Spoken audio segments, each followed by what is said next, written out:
Yalla, Erev Tov Beshem Hashem Naaseh Venatzliach en ce jeudi soir, 17 du mois de mars et déjà Tedvav du mois de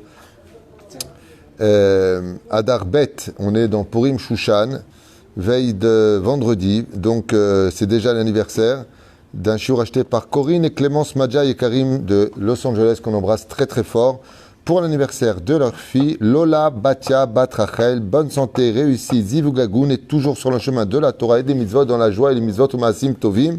Et le sujet de ce soir, vous m'avez demandé, c'est comment perpétuer la joie, puisque nous venons de sortir de la fête de Purim, Bezrat Hashem, qui a été donc véhiculé par une phrase tellement connue de la halacha qu'on retrouve dans Masechet Ta'anit Bedaf Kaftet Imanilo Toé, Bezrat Hashem, Ishi Nichnas Adar, Marbim Be Simcha, quand rentre le mois de Adar, Marbim Be Simcha. Ce qu'il faut savoir, d'abord avant tout, Yom Uledet Samer Tzedika, Lola Yekara, j'ai le mérite de te connaître puisque je connais très bien tes parents, ce sont de grands amis, et donc vraiment Mikol Alev et en leur nom, Yom Uledet Samer, et que ce shiur te vienne, mamash comme un mazal, relevé sur tous les chemins avec un bon zivug, Bezrat Hashem, une grande santé, tout ce que tu désires, toi et Kol Bnot Israël, zivug agun, puisque le mérite de Purim c'est dû à Esther, Baruch Hashem qui a su se sacrifier pour son peuple. Oufren. Jusqu'à quand, Bémet, on doit perpétuer cette joie de Mishinich Nasadar Marbim Besimcha? C'est-à-dire, nous avons une demande d'être plus heureux que ce qu'on a l'habitude d'être. En tant que mitzvah. Ce serait ridicule d'avoir le sourire. Salut, comment ça va? Comment se passent les choses?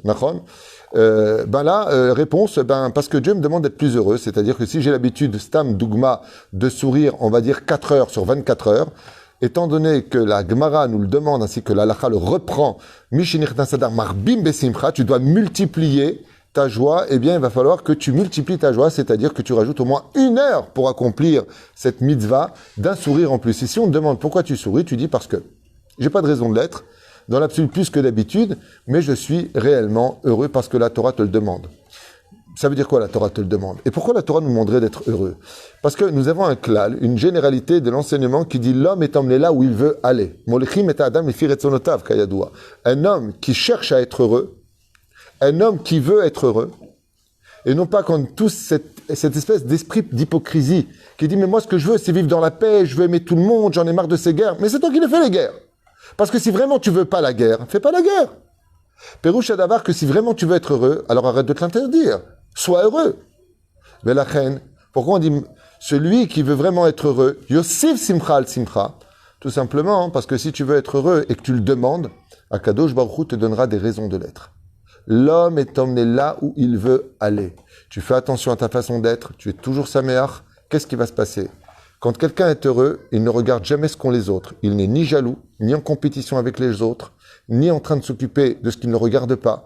Il est dans son monde et il vit un principe fondamental qu'on devrait tous apprendre. C'est que si hier fait partie de l'expérience, que demain fait partie du mystère, laisse-moi vivre aujourd'hui parce que c'est un cadeau. Pérouche Adavar, qu'à partir du moment où je suis capable de vivre mon présent, j'ai toutes les raisons d'être heureux. Qu'est-ce qui m'inquiète? Les conséquences du passé. Qu'est-ce qui m'inquiète? Le mystère de ce que m'attend demain. Mais qui t'a dit que tu vas y arriver? Alors sois heureux aujourd'hui. Et c'est exactement ce que nous demande la Gemara. Le secret de Mishinich Nasadar Marbim Besimcha, c'est de vivre en un seul moment ce mois de Hadar. Mais jusqu'où va ce mois de Hadar? Au sage de nous dire que la mitzvah d'être Marbim Besimcha, c'est jusqu'au 15 du mois de Nissan. Jusqu'à Nissan, tu es obligé d'avoir cette joie. Maintenant, la question, c'est comment perpétuer la joie? Perpétuer la joie. Ça va dépendre de beaucoup de raisons. D'abord, j'aimerais vous dire à voix haute, offre-toi le luxe d'être heureux. D'abord, offre-toi le luxe de dire, à partir de maintenant, je vais être bien. Vous savez, quelqu'un m'a dit il y a 2 jours au téléphone, j'ai découvert que mon mari, en réalité... pas mon mari, mon fiancé. C'était un menteur, c'était un arnaqueur, c'était un ceci, c'était un cela, c'était un ceci. Et elle pleure, la fille, au téléphone. Je dis, madame, pourquoi vous pleurez? Vous devriez être heureuse. Vous l'avez découvert avant l'heure. C'est pas une mauvaise nouvelle, c'est une bonne nouvelle. Oui, mais quand même, je suis triste. D'accord, mais c'est quand même une bonne nouvelle. Ça t'évite d'avoir un gosse et de divorcer. Elle est belle, l'histoire, non? Et la reine, c'est Bidjukaïnian. La tfissa, l'œil que tu as sur la vie, va définir si tu vas accepter ta vie avec sourire ou avec larmes. Zenora ve'ayom. Zenora ve'ayom. En fin de compte, ça va dépendre de l'objectivité de ta vie. Tu t'investis de Torah, de Mizot, Masim, Tovim, tu vois la vie du bon côté, Baruch Hashem, t'es heureux. Tu vois la vie du mauvais côté, Az malheureusement, t'es malheureux. Parce qu'en réalité, c'est ton option de la vie qui va définir les choses. Je te donne un exemple. Tu voyages direction sud. Et tu arrives à une pompe à essence pour mettre de l'essence, au prix où est l'essence. Le pompiste te demande où tu vas. Je suis dans le sud. Mais monsieur, c'est exactement le contraire. Vous êtes dans la direction du nord. Je vous pose une question horrible, mais en même temps tellement importante. Est-ce que tu te mets en colère, t'as les boules, ou est-ce que tu es enfin heureux? Ça va dépendre de ton état d'âme. Si tu es une personne qui voit tout le temps le négatif dans ta vie, tu vas très mal réagir. Quoi? Je me suis trompé? Et tu vas commencer à accuser ta femme, les enfants. Tout m'avait saoulé, je me suis trompé de route. Regardez le nombre de temps qu'on a perdu. Combien on a roulé pour rien? Combien d'essence faut remettre maintenant? Et puis il y a l'autre qui voit toujours positivement et dit, tu te rends compte, heureusement qu'on n'est pas arrivé jusqu'au bout. On aurait fait toute la route de retour. Qu'est-ce qu'il va faire le pompiste? Il va le remercier. Todarabah. Todarabah, vous m'avez arrêté dans mon erreur. Et c'est exactement ce que veut la Torah. La Torah, elle veut que quand, par exemple, l'Arzor Bitshuva, ce qui est une des choses les plus difficiles. Vous savez, c'est quoi l'Arzor Bitshuva en une phrase? L'Arzor Bitshuva, faire teshuva, c'est d'accepter l'idée qu'on ait pu se tromper de direction toute sa vie. C'est énorme. Le mec, il arrive à 50 ans, on lui dit, tu t'es trompé toute ta vie. Tout ce que tu as pensé, tout ce que tu as imaginé, tout ce que tu as concrétisé, c'est du bluff. Maintenant, viens en arrière. C'est quelque chose d'impensable et d'inimaginable. Alors, Techef Navin, de quoi réellement dépend la joie? Le mot simcha dépend d'un synonyme qui en réalité n'est pas un synonyme, qui est le tremplin qui permet d'arriver à perpétuer une joie. Vous savez c'est quel mot? Vous avez une idée? Yosef Rai, est-ce que tu as une idée de qu'est-ce qui peut donner de la joie à une personne? La réponse est simple. Quand on arrive à Purim, on sait que Dieu peut, il peut changer notre destinée. Donc on est dans l'attente d'un changement. D'accord? On est dans l'attente d'une réponse de Dieu pour un meilleur avenir pour nous par rapport à nos labeurs, à notre tristesse, à tout ce qu'on vit tous les jours. D'accord?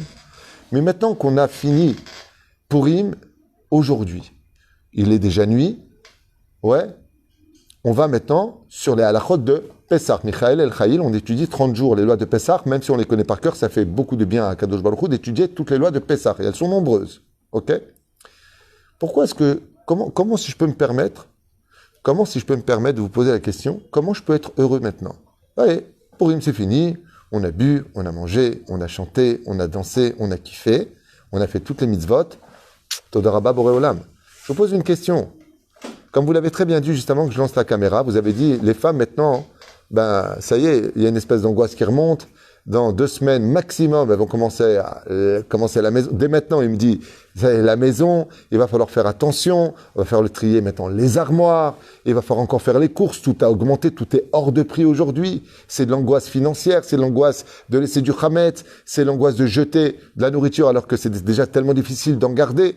Waouh! On est dans une phase où la joie est très compliquée. Alors quel serait le mot-clé qui me permettrait de garder et de perpétuer cette joie-là? La réponse, hein? Donc, oui, mais c'est la question, c'est comment je fais? Je veux bien rouler avec ma voiture, mais si j'ai pas d'essence, comment tu veux que je roule? Quelle est l'essence que je dois mettre dans ma conscience pour continuer à rouler dans la joie? Réponse, la Emouna. La réponse, c'est tout simplement la Emouna. Benissan nig'alou ben Israël, va'atidin Israël igael ben Nissan. C'est tout simplement d'être persuadé, même si ça vient ou pas, c'est pas important. C'est pas important. C'est que moi, je dois faire ce que j'ai à faire. Dieu, il fera ce qu'il veut. Il nous libérera quand lui le décidera. C'est lui le taulier. Mais si moi, maintenant, je vais tout faire pour provoquer la Géoula, c'est-à-dire ne plus jamais parler de mal de personne, venir me renforcer dans l'étude de la Torah, pratiquer mes mitzvot avec plus de joie de vivre, donner un peu plus de tzedaka, donner un peu plus de mon temps à l'autre, être plus présent pour mon peuple. Chacun de nous doit penser la même chose. C'est pas mon peuple, vous n'êtes pas mon peuple. Je suis votre peuple, vous êtes mon peuple. Ils sont ton peuple. Chaque personne doit dire le matin, homme comme femme, le monde a été créé pour moi, dit la Gemara. Bazotomeret, le monde a été créé pour moi, on est tous tunisiens. Vas-y, c'est à moi, tu m'appartiens. Non! La réponse veut dire par là que chaque juif doit prendre sur lui la responsabilité d'être celui qui peut sauver tout son peuple. Comme ce fut le cas de Esther qui, pendant un temps, à un moment, a douté dans la Megillat Esther en disant « Mais moi, je suis rien, je suis marié avec le roi, ça fait 30 jours qu'il m'a pas appelé. » Il lui dit « Mais t'as pas compris. Tu peux changer toute l'histoire d'un peuple. Une seule femme, Megillat Esther, a changé l'histoire du peuple. Vous savez pourquoi on parle d'Esther? Pour dire à toutes les femmes d'Israël, toi aussi tu peux changer l'histoire. Tu sais pourquoi on parle de Mordechai? Pour dire que toi aussi tu peux changer toute l'histoire. Tout comme Mordechai l'a fait. Il s'est assis aux portes du roi. Il a pleuré pour que ça s'arrange. Il a jeûné pour que ça s'arrange. Il a fait ce qu'il fallait faire. Si Bezrat Hashem jusqu'à Nissan, tout ce temps qu'on est, on se renforce surtout dans la Shmirat Shabbat, qu'on arrête de s'insulter, de se crier dessus, de se piquer, de se critiquer non-stop. On voit que les défauts. Il n'y a que des défauts. Tu rentres dans une maison, on a l'impression que les gens, ils ont que des défauts. Il n'y a pas de qualité, il n'y a pas de kol hakavod, il n'y a pas t'es super, il n'y a pas t'es beau, t'es belle, il n'y a pas t'es bien. Tout le temps, ce qui va pas. On dirait que ce qui va est un dû et ce qui va pas, c'est le défaut à vivre. Non, pas du tout. On doit être capable, Bezrat Hashem, de se remplir de cette émouna où Kol Am Israël, on dit, Vaya minu b'Hashem uv Moshe Avdo. Qu'est-ce qui nous a donné la force de sortir de notre Égypte, de notre tristesse, de cette obscurité qui était l'esclavage de ces barrières que nous nous étions imposées autour de nous? C'est tout simplement parce qu'on manquait d'émouna. Vaya minu b'Hashem Moshe Avdo. Si maintenant, Bezrat Hashem, je suis ma'amin de toute mon âme et de tout mon cœur que tous mes problèmes vont s'arranger, que les Shlom Baïd vont s'arranger, que la Parnassa va s'arranger, que Dieu peut nous libérer. Bezrat Hashem, dès qu'arrive le mois de Nissan, ça y est, c'est la libération, il ne nous reste pas longtemps à tenir. Si tous on le pensait vraiment, si tous on demande à Kadosh Baruch Hu le Beth Amikdash, si tous on dit à Dieu, Dieu, on en a marre de la galoute, on veut être en Israël, on veut te respecter, on veut que tu sois parmi nous. Alors Béhémet, ne prenez pas ces paroles à la légère. Béhémet, on aura toutes les joies du monde. Parce que le jour où il y aura le Beth Amikdash, c'est l'annulation de tous les décrets les plus terribles pour laisser place à toutes les joies les plus inaccessibles à l'humain. Il n'y aura pas un moment plus grandiose. Par exemple, Lola voudra savoir où est son mari. C'est pas compliqué. S'il y avait le Beth Amikdash, elle va chez le Kohen Gadol, il lui dira, ton mari, il est exactement à telle adresse, tu peux le voir directement. Il n'y a même pas besoin. Il est derrière toi. Regardez combien de miracles avec ce Kohen Gadol qui était le Rabbi Lubavitch. Combien d'histoires on a sur lui. Le Gaon de Vilna, le Baal Shem Tov, tous les Géonim. Je me rappelle avec le Rav Kadouri, je vous ai raconté cette histoire à Belleville.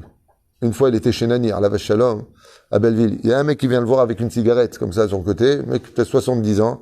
Il lui dit, c'est toi, le grand Mekoubal. C'est le Rav Kadouri, Zecher Tzadik Kadosh Ibracha. Ouais. Il lui a dit, voilà, moi, j'ai 70 ans, je suis pas marié. Qu'est-ce qu'il lui a dit, le Rav Kadouri? Il lui a dit, ta femme, elle est juste dans la cuisine. Il est parti derrière, la cuisine de chez Nani. Il lui a mis comme ça la main. Ya madame, qu'est-ce qu'il a dit? Il a dit que vous êtes ma femme. Béhémet, Vodarav, je suis sa femme. Elle a dit, ils sont partis se marier dans le mois. T'as ma mine d'avoir casé? Lama. Parce que quand tu as une personne qui est positive, quand tu as une personne qui est remplie de joie, on est parti voir le Yanouka, Hashem Rechuto, Bechol Asherlo, Baruch Hashem, Eze Or Yeshlo Bapanim. Comment des gens qui écoutent toute la journée les malheurs des autres, toute la journée, celui-là il divorce, celui-là il est pas bien, la rate qui se dilate, le menton qui est trop long, il a perdu ses jambes, il a perdu un bras, il a perdu sa femme, il a perdu son mari, et le mec il est souriant. Mais comment tu peux être souriant? Je sais pas, normalement tu devrais pleurer avec lui. Il t'a pas compris. Moi je vois pas maintenant, je vois après. Mais le moment qui est maintenant, je veux le vivre bien. Ce moment que je vis maintenant va me donner le temps de préparer que demain ce soit positif. On a dit que demain c'est un mystère. Il dit non, demain ça peut devenir sûr et certain que c'est bien, si tu sais travailler ton présent. C'est pour ça d'ailleurs que le jour d'un anniversaire, comme disait le Rabbi Lubavitch, c'est indigne de Rosh Hashanah. Vous savez que le jour d'un anniversaire, le mazal se renouvelle. Mais ce qu'on oublie, c'est que chaque jour c'est un anniversaire. Chaque jour, Alice au Pays des Merveilles, elle dit, moi je fête mon non-anniversaire. Zelonachon. Chaque jour, c'est un anniversaire. Parce que chaque jour qui arrive, par exemple, celui qui a 25 ans, ok, et 2 mois, plus 3 semaines et 1 jour. Demain, ça fera donc 25 ans. Nachon, plus 1 jour de plus. C'est aussi un jour anniversaire. Ce jour-là n'a jamais existé. Il est unique pour toi. Mais la reine, pour arriver à un anniversaire qui soit parfait, c'est justement le fait de réaliser qu'aujourd'hui, je peux le rendre parfait grâce à Maïmouna. Si tu es ma'amin be'emuna shlema, comme l'avait dit d'ailleurs un chanteur israélien, Mishe ma'amin, l'homme est fahed. De quoi tu as peur de demain? Comment tu peux dire comment on va faire après-demain? Tout simplement parce que Béhémet, il faut que tu aies une émouna de feu. Maintenant, si vous me posez la question, d'accord, mais la émouna, comment on fait pour la travailler chez l'Agdola? Si la émouna me permet de travailler ma joie, et que ma joie me permet d'attendre un demain beaucoup plus ensoleillé que la grisaille de ma journée d'aujourd'hui, comment je fais pour l'élever cette émouna? Réponse de Rabbi Nachman de Breslev. La Emouna, c'est pas compliqué. Étudiez les biographies de nos sages. Lis la vie de Baba Saleh, du Rabbi Lubavitch, de ma propre biographie. Lis les biographies, tu verras que ta Emouna va se remplir. Je l'ai fait pendant des années, je vous affirme que c'est la vérité. Tu veux un livre d'Emouna qui te remonte le moral, Pashut Malod, étudie la biographie de tous nos maîtres, Rabbi Israël Missalin, tous les tzadikim. Rien que tu vois leur vie, le Chida Kadosh, le Rachim Kadosh, le Harizal, Kama Kedoshé Elion, Rabbi Akiva, selon le Man, très très bonne édition. Bezrat Hashem Yitbarach Vitalesh Molad, tu vas voir les résultats de ta vie, combien ils vont monter. Écoute des Dvar Torah. Combien j'ai rencontré de gens qui m'ont dit qu'ils écoutent tous les matins les jours que nous faisons ici grâce à Dieu. C'est pas moi, c'est la Torah d'Hachem que je retransmets. Moi, j'ai rien à transmettre. C'est uniquement la Torah d'Hachem. Ils me disent, ça nous tient. Pendant le Covid, tout le monde regardait les shiurim. Et heureusement, les gens me disent on perdait la tête. Lama. Parce que si tu vas pas étudier la Torah, tu peux pas avoir d'émouna parce que Dieu, il a mis dans la Torah plusieurs ingrédients. La émouna, la joie, la vérité. Ta personne est dedans. La hardout est à l'intérieur. Donc, étudie la Torah. Encore une chose très importante, et je m'adresse aux hommes et aux femmes. Vous êtes là pour tout le monde. Vous travaillez, vous vous occupez de vos enfants, vous vous occupez des voisins, vous vous occupez de tout. Si vous voulez être heureux dans votre vie, accordez-vous surtout un temps pour vous. Donnez-vous rendez-vous avec vous-même. Comme dit Rabbi Nachman de Breslev, que jamais ne passe une seule journée sans être beau des doutes. Vous savez c'est quoi l'être beau des doutes? C'est de parler avec Dieu. Mais vous savez avec quel Dieu on parle? Le Dieu qui est en nous. C'est-à-dire que Kajouchou est en nous, Chelek Elokam Imal. Mais ça ne veut pas dire simplement ça. Donnez-vous aussi le temps de faire un peu de sport pour vous. Donnez-vous le temps de sortir, respirer ce qui se passe dans la vie. Comme j'ai dit à quelqu'un pour un shlom bayit, ils m'ont dit on n'a pas d'argent pour aller au restaurant, pour sortir, pour prendre un timer, pour aller à l'hôtel. J'ai dit mais vous pouvez sortir manger une glace? Ça oui. On attendra l'été, ils m'ont dit. J'ai dit d'accord, parce qu'il fait un peu froid là. Mais dans le tachles, sortir, je ne vais pas dire main dans la main, c'est pas pudique, mais sortir, manger quelque chose, faire une promenade. Regardez le bord de plage. Prenez un moment pour vous dans la vie si vous voulez être heureux. Sachez arrêter le temps et avoir pitié de vous-même. Parce que si vous ne le faites pas, vous aurez l'impression d'être déjà mort que pour exister, que pour les autres. Mais si toi tu n'existes plus, tu n'as plus aucune raison d'être heureux. Donc même l'aide que tu apportes aux autres, il est grisaillant. Ça se dit grisaillant? Ouais. Il est gris, ça c'est sûr. Grisaille. Quoi grisaillant? Grisaille. D'accord? Les éperouches d'Ava. La reine Bezrat Hashem, si aujourd'hui on veut y arriver, il y a un très beau mamar, et je finirai avec ça, de Chazal, qui est très très beau. Il dit, tu sais pourquoi, dans les fêtes juives, tout est tellement occupé dans tout. Tu te lèves le matin, tu dis Modani le Fanecha. La halakha te dit comment t'habiller, quelles chaussures mettre en premier, quel lacet attacher. Birkat HaShachar, Birkat HaTorah, Tfilin pour les hommes, prière pour les femmes comme pour les hommes. C'est pas la même prière, Val, vous avez compris. Ouais. Après, tu sors, tu embrasses la mezouza, tu rentres dans la voiture, tu fais tfilat ta derrière, tu arrives au travail, tu te souhaites une bonne journée, tu rembrasses la mezouza, tu arrives au boulot, tu n'as pas le droit de mentir, tu n'as pas le droit d'arnaquer, tu n'as pas le droit de ceci, tu n'as pas le droit de cela. Tu manges, tu fais les brachot avant, tu fais les brachot après, tu arrives dans les fêtes, Pourim, tu as tout préparé, Mishloach Manot, maintenant la lecture de la Megillah, t'arrêtes pas, le Mishté, t'arrêtes pas, tu sors à peine, Shiurim, tu fais à peine les Shiurim, il faut étudier les lois de Pessah comme on l'a fait entre les deux Shiurim, on a étudié quelques lois de Pessah comme le demande la tradition juive, Baruch Hashem, et on arrive maintenant dans quoi? Dans la fête de Pessah. Et vous savez pourquoi? Parce que Dieu veut qu'on occupe notre esprit qu'au mitzvot. Il veut que notre esprit soit occupé qu'au monde de la Torah et des mitzvot.